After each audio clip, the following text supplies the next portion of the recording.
Hey, what's up guys and welcome to Firewatch. I haven't seen much of this game, obviously I haven't looked at any of it because I wanted to play it blind for you guys, but from what I've seen it's kind of like you're a park ranger and it's got a bit of mystery and intrigue to it, so that's all I really know. So I'm kind of looking forward to playing it. The art style looks really cool, so I'm interested to see if the story can be as good as the art style, because the art style is beautiful. Let's get started, I guess. Let's get some settings, let's get some subtitles. Get them on.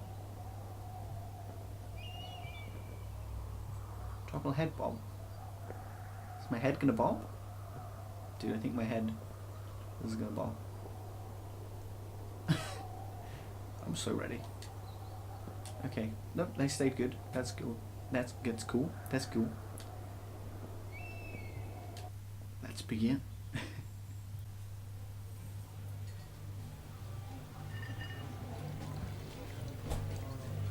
I'm not sure how long this game is either.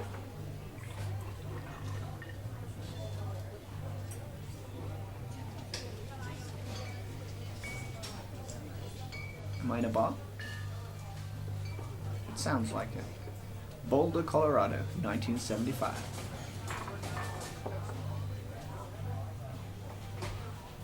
You see Julia. I don't see Julia at all. I see lots of purple and blue. That's about it. Am I supposed to do something? Oh. She's about your age, late 20s, laughing with well-dressed professors and grad students from nearby CU Boulder.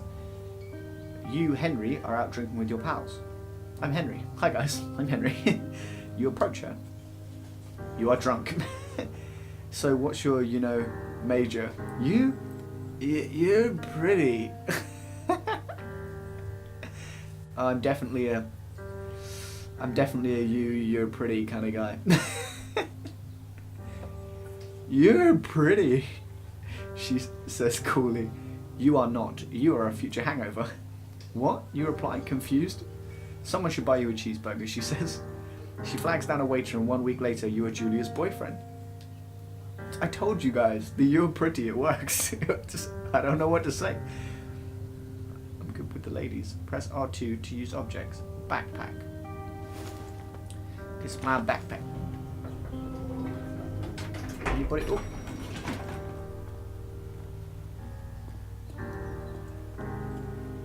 Where am I? What am I doing here? I'm in like a parking garage. Car park. Not really sure why I'm here. I'm guessing that red truck is mine. I just want to see if there's anything in here. Hello? Hello? No? Nope, doesn't look like there is. Can I run?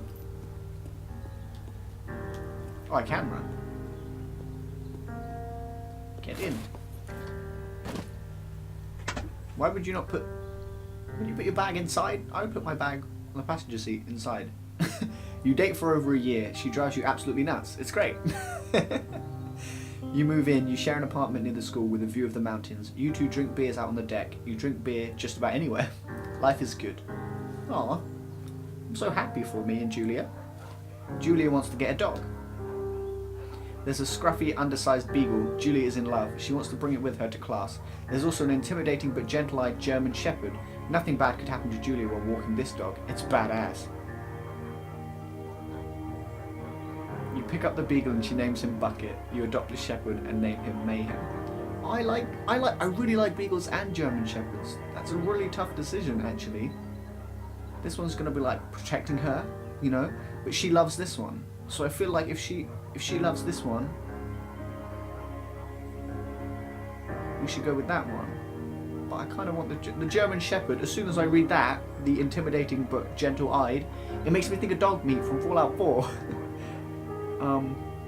Let's let her have the beagle. Bucket's a good dog, and a week later you've totally forgotten about the other one. Julia loves him. You love him too. Oh, we just completely forgot about the other one. Poor Mayhem, man. 1979. You talk out on the deck. It's summer. 9:30 p.m. and the heat still radiates off of the high desert. What do you think about kids? She asks. Kids? They're not very smart or good at much. I'm saying if you and I have some, a couple little idiots.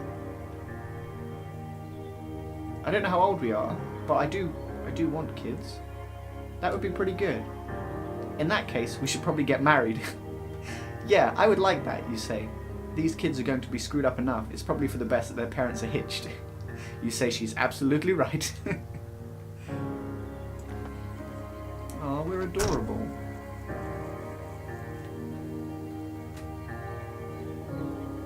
See, look, the art style is so cool. So I think this is set around like Yellowstone National Park, because there was Yellowstone fires was a big thing, historical thing, that I don't know that much about because obviously it's an American thing. But I know that it happened, and can we see on here? Is Yellowstone on here? Or is this all Yellowstone? Because it is pretty yellow. It is pretty yellow.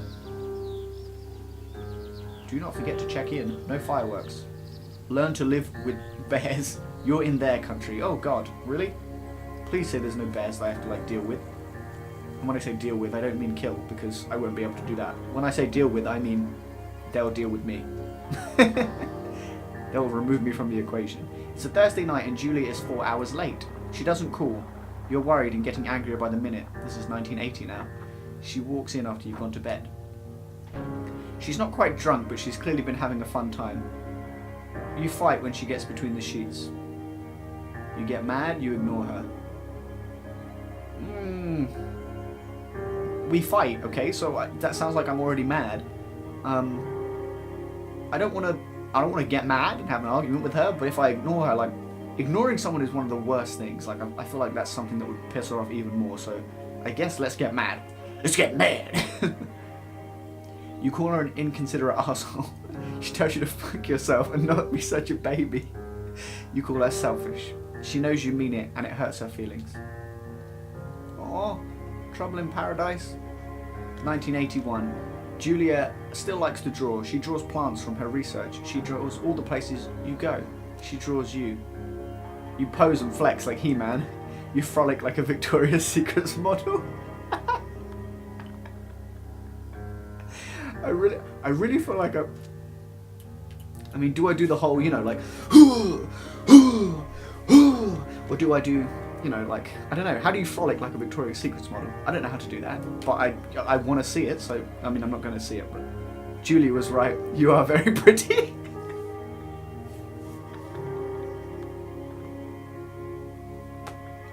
I'm loving this game already. I am very pretty, guys.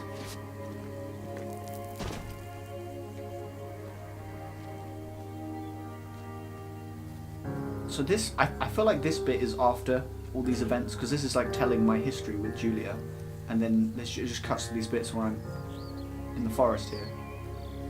So I think this is meant to be after the fact of whatever happens with Julia. What does this say? 2 forks. More miles still. Fire lockout, did that say? X to climb over obstructions. I know I said A. I'm using a PlayStation controller. There is no A button. That sunset was pretty. 1982. During the summers, you and Julia enjoy walking Bucket at night. Bucket. There's a festival in town. It brings in folks from faraway places. One of them tries to mug you with a knife. Oh, great. It brings in people from all over the world. One of them tries to mug you. And or kill you. Bucket gets kicked. Fuck, dog, Julia yells. She gets flustered and has trouble speaking when she is stressed. You confront the attacker. You beat his goddamn face in, you scare him away. I'm gonna scare him away, yeah? But then he did kick my dog. Now we'll just scare him away. You reach into your pocket like you've got a gun and threaten to kill him. You manage to scare all three of you. Oh, damn. I managed to scare all 3 of us? But surely if I beat his face in, that would be worse. Like, that would scare everyone more. He runs away. Julia asks to take a different path from that day forward. You say okay, you don't want to go that way either. From then on, you walk by the river. 1984. Plans to have kids get waylaid by work. Julia gets offered a job at Yale. Yale is in Connecticut, 2,000 miles away. It's a great job, associate department chair. She wants to move. You absolutely do not. Convince her not to take the job or agree if she commutes back and forth. I'm not going to tell her not to take the job. Like, she's got to go after her dreams. If it's what she wants to do, she's got to go for it. So I'm going to agree if she commutes back and forth. And I can too, I guess. Why can't I commute back and forth? It's like, you can go, but you have to come back. Well, I'm not going up there. You ask her if she'll commute back and forth. You don't want to move to Connecticut. She says that'll be hard, but she'll do it if you won't move. You tell her not to pass it up if it's what she wants. She agrees. She flies back to Boulder 3 times each semester. I don't know how old we are. No one ever said. 1985. Julia is sent home from Yale on paid leave after having an episode. She lost it on a colleague for borrowing books that were important to her research. She didn't remember she had happily loaned them to him just 2 days prior. Oh no, Julia's not well. She was found crying in the stairwell. You say that maybe you guys should talk to someone about it. You make macaroni and drink wine and try to forget about it. That's kind of cute that we're just like, but then that's avoiding the problem. Maybe we should talk to someone about it. After seeing multiple doctors and having many tests, they are worried that Julia might be suffering from early onset dementia. She is 41. We both decide to keep it a secret for now. Oh no, Julia. Is this my camp? I can pick up the journal. I can't go anywhere, so I guess I'm gonna be reading this journal. This game's so interesting so far. Like, I'm really enjoying it. Oh my god! That's me! Frolicking like a Victoria's Secret model! That was amazing! Bucket is getting older. Julia comments that it's kind of nice because she gets in less trouble around the house. A week later, she goes back to the university. Julia's affliction gets worse. She can't remember things in her class. Her research is in shambles. She drives her car to the next town over for no particular reason and has to be brought home by the police. She is devastated. She is sent home on permanent medical leave. 1987 then. Some days you get the Julia who calls you a dope and your unborn children little idiots. Other days you get a stranger. She pulls you into bed to make love. After 5 minutes she goes into a panic believing her dad is at the door. You tell her family. They are crushed and begin to make trips to and from their house or home in Australia to visit her. For a while, your friends come by with little things to brighten the day. She gets worse. This is so sad. 1988. You spend your days following Julia around the house. You count the seconds between the 2 weekly visits from Daniel, the nurse. He suggests that Julia could live somewhere else, somewhere with 24-hour care, a home. It sits with you for a couple of months. You decide to move her into a full-time care facility. You are determined to take care of her by yourself. This is actually a really hard decision, and people face this decision in real life because no one really wants to be in a care home and no one wants to send a loved one to a care home. But then it's easier, you know, they can take care of her. I don't know. I think I'm going to go with I will take care of her by myself.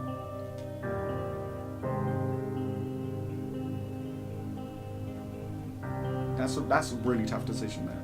Like in real life, people face that decision a lot, and it's not an easy one. This part is so beautiful though. I cannot get over how beautiful it is out here. It's such a cool art style. Ooh. Let's make our way over here. We good? Oh! Hey buddy! It's a stag. Hey! Was it injured? The way it ran away, that wasn't normal. It is impossibly hard. The worst is when you get mad at her, like when she tries to cook her own food. You can't do anything without her, and she can't do anything without you. Aww. When she goes to sleep, you stay up for a few hours, drinking on the deck, watching baseball in the summer, college basketball in the winter, drinking then too. You start going out after you put her to bed. The first time you do it, you worry about her getting up and walking around while you're gone. You put a chair in front of the bedroom door. You trust that she sleeps like a rock. Can I stop going out? Putting a chair in front of the bedroom door, it's like she's a prisoner. I don't want that. But then if I trust that she sleeps like a rock and then she like wanders off, I'll never forgive myself.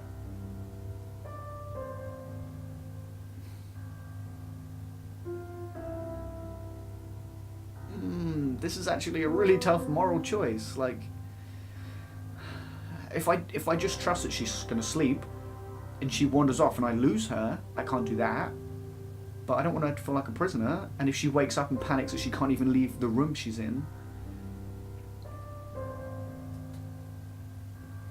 I think I'm going to go with this one. It's horrible though.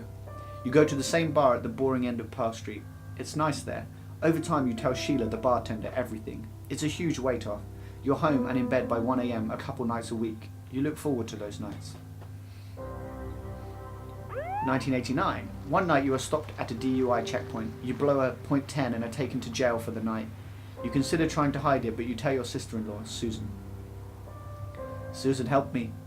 Julia's parents take the next plane from Australia. They can't believe the state your house is in. Then they tell you Julia is coming to live with them. You don't argue. You say you'll visit. A few weeks go by. Summer is coming and you see an ad in the paper for a job. You take it. Is that the park ranger job? I guess so. Was that like the prologue? That was really cool. It was like a text-based adventure. So Julia's gone to live in Australia.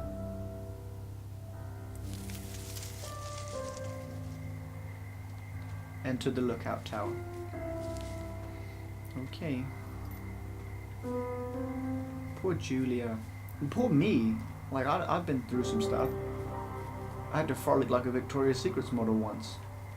Like, one time that happened. I don't tell anybody about it, though. I got it in a journal. I don't show anyone. Only me and Julia know. I'm taking that one to the grave, guys. If you've witnessed it, you can't tell anybody now. It's not fair. You're not allowed. You're not allowed to tell anybody that I frolic like a Victoria's Secrets model. It's just not something that we share with the world. Anything up here? I don't want to miss anything. If I can help it. So when I sprinted earlier, I pressed square, which is a weird sprint button. Isn't it? Right, let's go inside. Wait, did I miss the door? Oh, I missed the door. Here it is. I'm new here, I swear. Generator switch. Let's just look around. I just want to have a look around. Map table. Ooh, interesting. Radio. Feel like I'm going to need that. Pine cone. Yep, definitely a pine cone.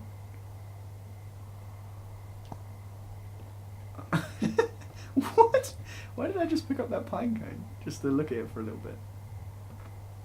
National Forest thing. The Singular Mind. Glory. Oh, there's a bed up here. Do I sleep up here? Power on. Hello, Two Forks Tower. Hey, Delilah. Reply. How do I reply?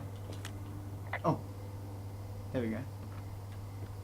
How do I actually... There you go. Hello? Whoever this is?